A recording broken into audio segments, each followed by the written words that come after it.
what's up and why, bringing you the bright side of life one fun moment at a time. Brought to you by the New Thought Media Network. Please put your hands together for your hosts, Rev Casey Taylor and Miss B Lovely. Yay, clap for us, clap for us. Welcome to What's Up and Why, taking the emphasis on the off of the heavy of the world and emphasizing on the light and fun. We are bringing you the bright side of life, one fun moment at a time. My name is Reverend Casey Taylor. Hey, and I am B Lovely. Thank you for joining us for another fun week. I feel so great today. I don't know why. I just have all this positivity. How you be today, Rev Casey Taylor? I love that for you. I absolutely do too. I had a surprise, I would say surprise coffee. Somebody in one of the Facebook groups that I'm in posted that they were just looking for new people to hang out with, and my intuition was like, reach out to this person, and we did. And so we vibed in all kinds of ways. So I was grateful. My intuition did not send me off for this coffee this morning, and I've got a work from home day, and usually me and work from home days aren't necessarily I need to be out in the world and be peopling, but in January, like I said in the last episode, I'm still wintering, and so it just feels really cozy to have my sugar cookie sleigh ride tea for our episode titled Sugar Sweets. And just feel cozy in the winter. And I love you got your turtleneck looking cozy yourself. I'm so cozy. I'm just hearing "Cozy" by Beyonce from the Renaissance album playing in my head. I heard it when you said it. Yep. That coffee sounds delicious. I will give it up to you. Like something that a skill that I really wish that I had that I feel like you master and a lot of people master, just being comfortable and being able to like go up and you say you saw somebody who just randomly said like, oh, want to go get coffee and stuff. And like you just went and did it with, and this was somebody you didn't know, right? Yep. Yep. See me, like it takes me time to like warm up to people and stuff. It takes me a little bit of time to get comfortable with that. Whereas like with you, it's like you're a little social butterfly, just like can make conversation and vibe with just anybody. I want to have that type of talent. I wanted to have that type of talent too. I was not born this way. It started with stepping I out of can't tell. it was stepping out of my comfort zone. And the person who I met with this morning talked about what a big deal it was for her to post that to begin with, that it was stepping out of her comfort zone to be on a Facebook group and say, hey, I would really love to meet some people. I'm going through this in my life, and I was going through something similar. So I was like, okay. And when we met, I didn't realize just how similar it was. The timing of our incidents lined up perfectly. There was just this synchronicity associated with all of it. And to your point, when we operate from a place of fear, when we're worried, that we block our blessings, right? But letting our intuition will tell us who is for us and who is not. And that's been a whole journey for me, recognizing the difference between my inner shit talker and my inner wisdom, a whole journey.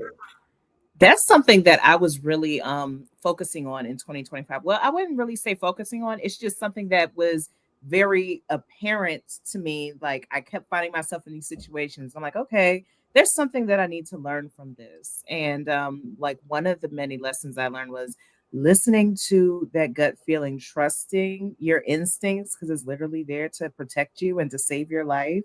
And the more that I started listening and trusting that voice spirit, as some would say, like I see it as like the Holy Spirit that is guiding me. I feel like things have just really really changed and taking the leap of faith. Like when I told you like I was applying for that program to like go overseas to study international politics, that was taking a leap of faith because I was like, oh, I don't know if I would get it. But it's like being able to say what I told myself was, I'm either going to do it ready or do it afraid, but you're going to do it. So being able to step out and take that leap of faith, and even though you don't know where you're going to land, it could take you on a different, a more positive side than where you are now. I love how you buried the lead to say that you didn't even bury it. You didn't even say it. You got into the program. So I've never been one to toot my own horn. And it's like, I just saw this little post that from Tyler, the Creator, this rapper. He was talking about how he rejects the notion of being humble and really locking in and owning the fact that he is awesome and that he has talents. But I think it comes from like a lot of trauma from being raised in the South and those Southern mannerisms. Like you're not, it's kind of seen as negative to like, brag on yourself, to be like, oh yeah, I really am, doing good things. You're always supposed to be humble and pass the buck off to somebody else and stuff, to be polite. And that's something I've been trying to unlearn. I absolutely hear that. Shout out to you for unlearning it. The concept of humility, I think in this culture, it's been misconstrued for the purposes of making other people comfortable. Where what to me, what humility actually means is not operating from a place of arrogance. And there's that fine line between commending yourself for your growth and for getting into international programs versus thinking of yourself as all the way up here and somebody else being down there, or getting to a place where you're an expert in your field, but then nobody can tell you nothing. That to me, humility is coming from a beginner's mind of not operating Mhm. from being an expert means I know everything. It Yes. means that I know what I know, and I'm always open to learn, and I can recognize that I can learn from anybody. Somebody Yes. who has had 30 seconds in whatever, kind of modality that we're talking about, or, somebody who doesn't know anything from anything, but to trust and know that we all have access to wisdom. We all get to celebrate ourselves for Yes. our accomplishments and meeting our goals. And I think it's really just been misconstrued for the purposes of tearing each other down. Mhm. Yes. But talking about, cheering on accomplishments, the NAACP announced its annual Image Awards nominees. Did you I don't know. I feel like I already know the answer to this, but the You can face tell you're from my making, face. I know what the question is, and you do know the answer.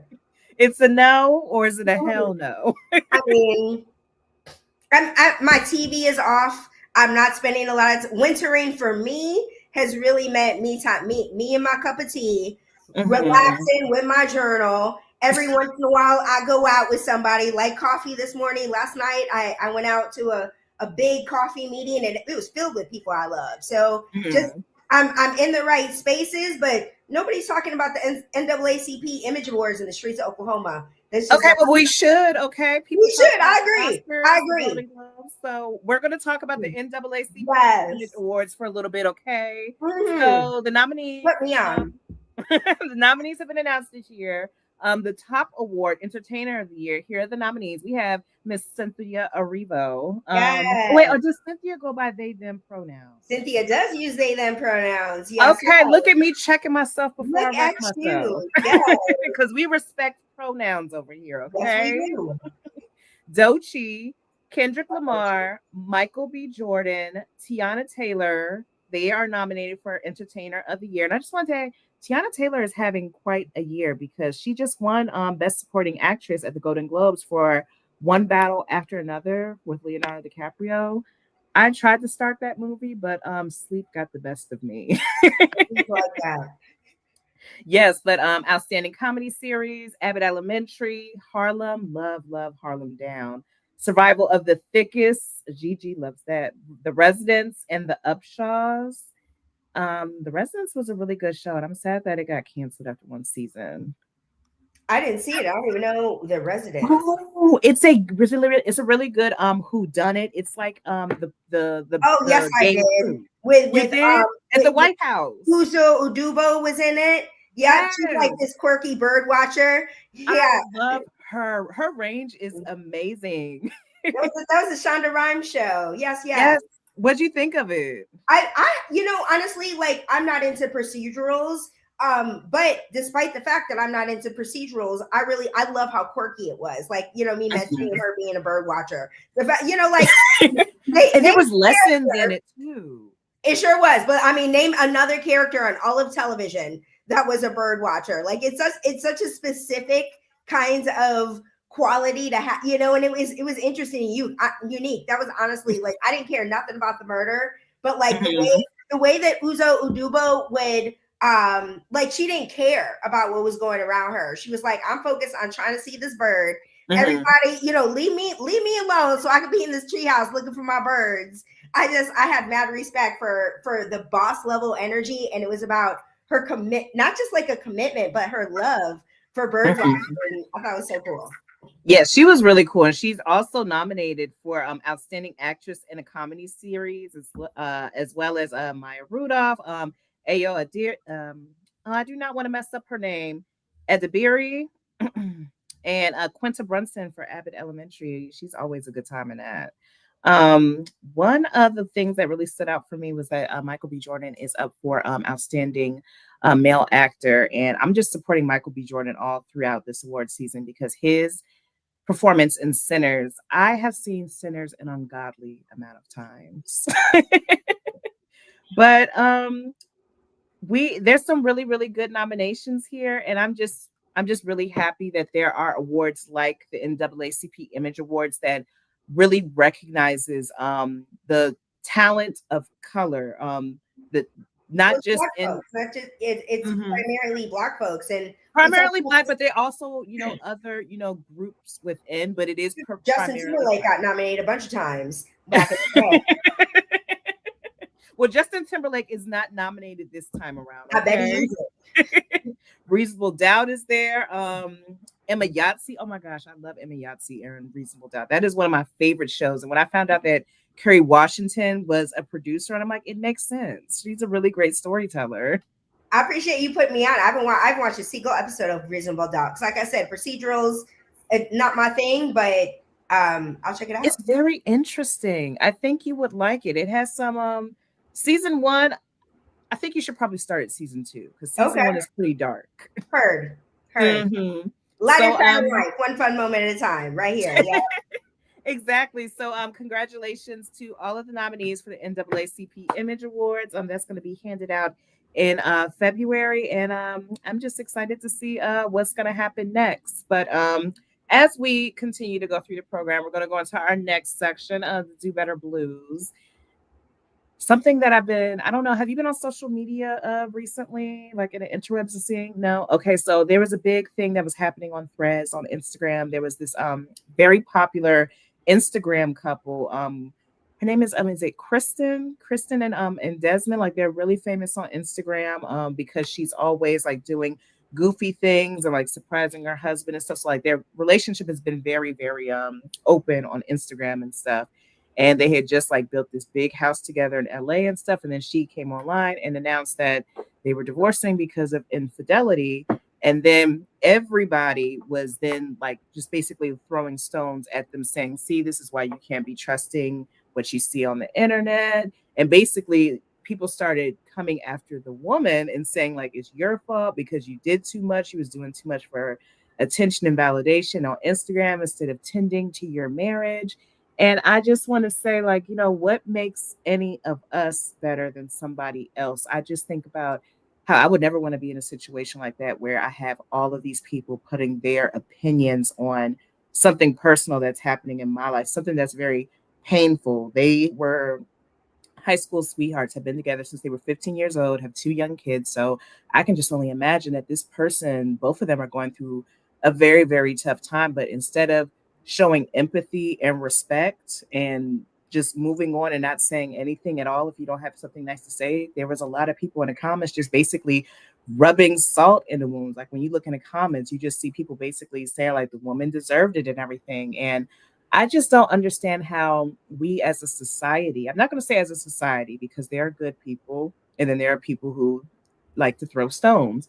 Why do some people think that it's okay just because you're behind a computer screen that you could just say the most audacious, disgusting, cruel thing ever? Like, would you say that to somebody's face? And even if you would say that to somebody's face, why?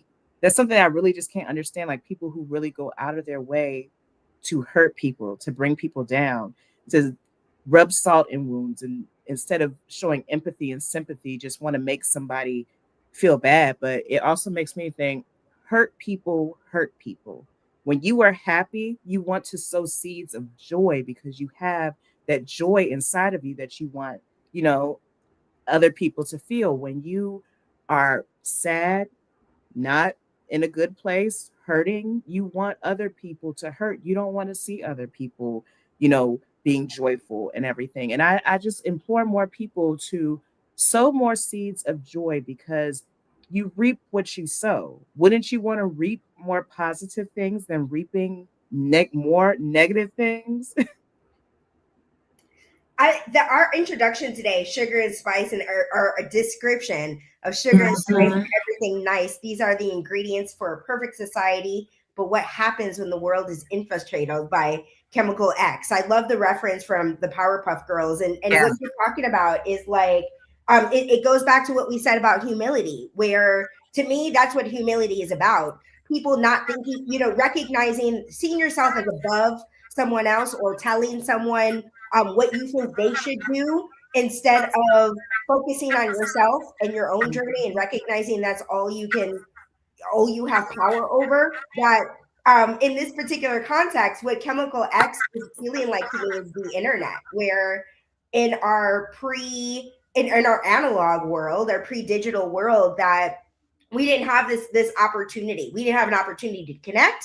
So that's the value. I met this random person today from a connection on Facebook. So like, hooray to the internet, but the internet's got this dark side, where somebody who sounds like this couple that you're talking about were really utilizing it as a way to lean into the positive life, one fun moment at a time, through the internet, and people came for them, possibly because they didn't lean into the dark side of things as well. That whole, what you said, of people coming at them. So yeah, yes, for people hurt people. And also, when we do this, focus on the bright side of life, one fun moment at a time, but kind of deny the existence of the shadow, of saying that what it means to focus on brightness means that we are ignoring all of the shadow side. People feel really betrayed, like, y'all, we're going through things, and you were lying to me. I was a fan of yours. I was following you, and But we're human. it We're is, but human. people feel like they're betrayed. And so I'm not saying, I'm not blaming this person in any kind of way, but I am also saying that as online content creators, the relationship that you're building with our audience, that if we are denying the darkness, pretending it, sweeping it under the rug, it's the fans feel really betrayed, because it's like, you were showing me this side, but you were hiding this in the dark, instead of speaking to what your healing practices look like, what, the challenges that you're facing. And I think, whether it's online or whether in real life, whenever we hide our shadows, we're not doing anybody, we're not helping ourselves. They perpetuate in really destructive ways when we don't Yeah. see them. And the people who love us, or the people, whether they're fans or whether they're people who know you, that when we hide these things from each other, the people who thought they knew us feel really betrayed. And so that hurt that you're talking about, is that feeling of betrayal. It doesn't justify the actions, it Yeah. just explains where it's coming from. But what's the resolution for all Mm. of this? Like, I was always raised, if you don't have anything nice to say, don't say anything at all. When I see stuff online that I find distasteful, or that I really don't like, or that really gets me upset, I first of all, I think, wait a minute, is this from a bot farm? Is this rage bait? Because those are things that are very, very active and real. There are accounts that are being made just to do rage bait, and that is like creating content to stir up negative emotions to get more engagement from people. And then I think, you know what? There's better things I could be doing with my time, and just keep on going, or put the digital device down. And I think you are right. I think that the internet is the chemical X in society right now, because the hatred has always been there in society. Let's just put that out there. The negativity, the meanness, the hatred has always been there. But I just think like the internet gives people more access to it, and they're more prone to it than how we were in the past. Because like in the analog era, you wasn't surrounded by, all this, digital voices and everything. Like you could turn stuff off and like go and be in solitude and stuff. But it's literally everywhere around us. Like even refrigerators are being connected to the internet now. And to your point, we didn't say these things to people's faces. you know. Yeah. So, because that's what it is. You wouldn't. It's a lot easier to be a bully behind a keyboard when as a faceless person than tell somebody to their face to be mean to somebody's face. Mm. Well, on that note, as we tell people to do better, who are you giving reverence to who is doing better? Yes, I want to give a shout out, give reverence to our producer Clarissa, who just got back today. She was on a month-long trip, and this more when we connected, the fact that she's with us 10 a.m. Pacific, when she's in town doing her thing, she shared with us an experience that she's going through, and Be Lovely and I got an opportunity to give her some love and shower her with recognition for choosing to be vulnerable with us, that it isn't easy to be a vulnerable person in the world, especially as we're talking about in a world where people are talking mess online. And so she said something about how the that being a person in this world is the greatest form of protest that we can do, that we are not products, that we don't need to operate in the way that our capitalistic world tells us to be, but to be a true, genuine, vulnerable person is the strongest form of protest. And I love that concept. So I just gotta give her reverence for being that demonstration of the strongest form of protest by being a human in the world. There's a lot of protests that's going on. What are you protesting?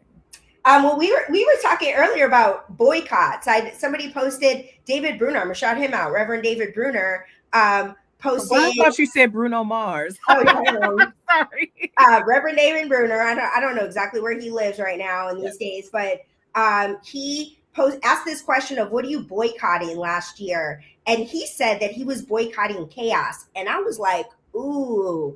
And the way that he boycotts chaos is to sidestep it, not to have a conversation about it, not to be like, this is me avoiding chaos, but okay, I see this, and I'm gonna come right over here. And so since then, that's really what I've been on, is being in line with my piece. What about you? Mhm. Feeling the need to present myself as perfect online. Like I Yeah. have been using Instagram the way how it was originally meant to be used when it first came out when I was in college, and what was it, 2013, 2014.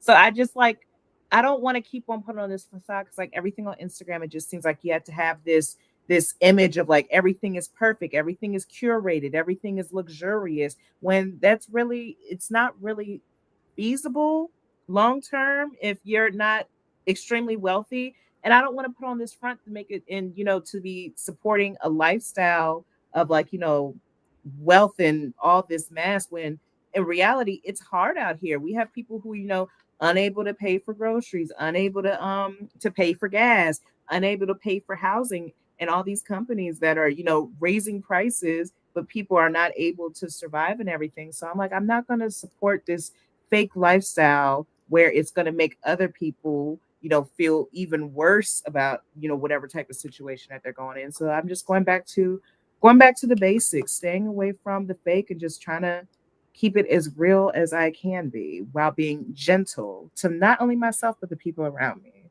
Yes, I am here for it, here for it. And so what you're saying reminds me about the day one question of the Making Peace with Your Inner Shit Talker program. And I think we might have talked about this on the show before, but maybe it was a good year ago. So it's a good time to revisit it. And so I'm going to pose this question to you, Be Lovely. How do you identify the difference between your inner wisdom and your inner shit talker? Inner wisdom and an inner shit talker. That's a really, really good question. I know for a fact that my inner shit talker likes to keep my foot on my neck. It likes to make me doubt myself. It likes to make me feel like I am less than and question myself. So I know that if it is a voice that is coming from a place of fear, uncertainty, um, and all that stuff, I'm like, okay, we're not going to pay attention to that. That's going to be a balloon. We're going to tie that up and just let that float away and disappear. But if it's a voice that feels confident, feel assured, and I know would take me to a place where I would be better than how I am now, That's the wisdom that God has given me. Godly wisdom, as I like to say, because I love to pray and ask God for wisdom. Beautiful, beautiful, beautiful. And wouldn't the world be such a brighter place if more of us prayed for wisdom? I'm in a similar situation where control has been a long-standing challenge for me, and my inner shit talker is what drives me to control. I'm dealing with the problem. My inner shit talker is like, do it this way. Oh, you doing it wrong. Versus my inner wisdom guides me to make decisions like pray Mhm. about it, not being the one that feels like I need to fix everything, change everything, solve everything, but to recognize that every challenge is an invitation for me to deepen my relationship with my inner wisdom. And so that habit, developing that habit, has fully transformed my life. And asking myself this question, noticing the presence of my inner shit talker, taking my power back from those voices in my head that speak to me with, in the same way that internet trolls speak, of how I would never talk to another human being this way, but this is how I was talking to myself. I really wrote this 90-day program as a practice. I didn't realize it was a practice that was for me when I wrote it. It was what I said was practice I wish existed. But I felt like I developed a healthy relationship with my inner shit talker when I start wrote this program. But since it's been written and I've gone through it myself multiple times, it has only served and supported me better and stronger each way through. I love that. I love that. And I really do love this question because as we move forward and like continue to go through this year, it's only January. I know it feels like it's already halfway through the year with everything that's going on, but try to differentiate if whatever voice that you're hearing in any situation that you're in, is it your inner shit talker that's talking to you, or is it your inner wisdom that's going to help you grow and get better? Because that inner shit talker is what prevents us from getting to the next level because it loves to instill fear, it loves to instill chaos, it loves to instill confusion. It wants us to be remain stuck in whatever it is that we're going through. You got to ignore the negativity, ignore the trolls, ignore the negativity, ignore the urge to want to bring people down and be mean because why would you want to do that when you could just spread light and positivity and be beautiful? I absolutely hear that. The ignoring sometimes can be, I don't want to say a challenge, but like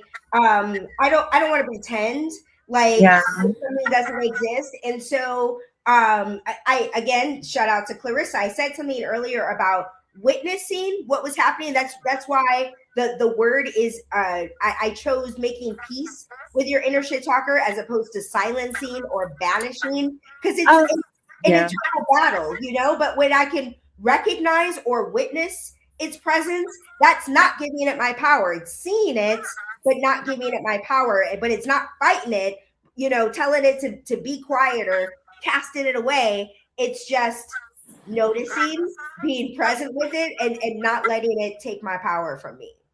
I like that. I think that's a good way to end out on this sugar sweet episode. Yes. Do you want to pray us out, or you want me to pray us out?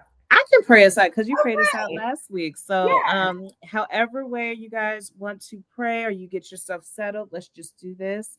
And I'm just going to pray a prayer of protection, for comfort, and for peace. That as we move forward through this, I mean, from this episode and go back into the world, that we carry peace inside of our hearts and our mind, that we find ways to comfort ourselves and to find comfort and to give comfort to the people that is around us, even if it is a stranger, to lend a helping hand, to realize that we are all living in this experience for the first time together and that we're all just trying to figure it out one moment at a time.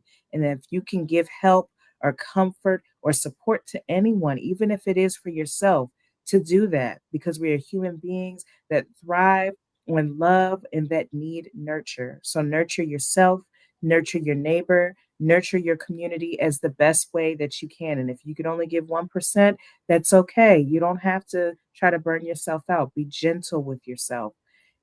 Amen. And Ashe. That was beautiful. I love that. Thank you. Thank you. Yes. Thank you. Thank you guys for joining us for another episode of What's Up and Why. You can find us online at WUAW Show on all platforms. And we will see you guys again here next week. Same time, same place. I'm Be Lovely. And I'm Rev Casey Taylor. Have the best week ever.